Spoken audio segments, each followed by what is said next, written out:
Asking about the white flakes flying through the air.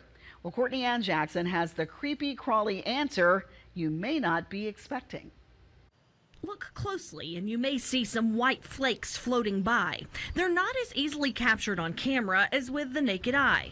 It's of course not the right season for snow. It's not blooms. Instead, they are insects. Brady Dunaway is Heritage Program Ecologist at the Mississippi Museum of Natural Science and pointed out some of the trees outside of the museum that are prime spots to see those bugs. It's called the Asian hackberry aphid or the woolly hackberry aphid. And we're all wondering, why are we seeing more right now?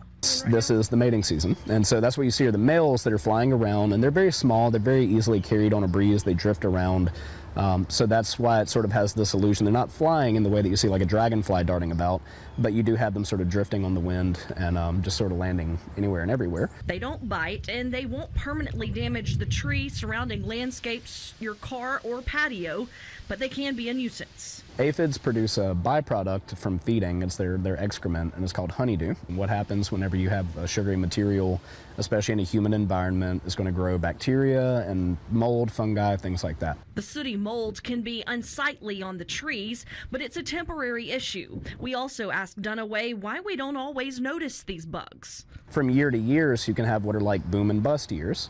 So one year you may have conditions in a climate and the trees may do really well and it produces a bumper crop of these aphids. And in those years, that's when you get, a really big show of these aphids landing everywhere and everybody notices them and talks about them. Courtney Ann Jackson, 3 on your side.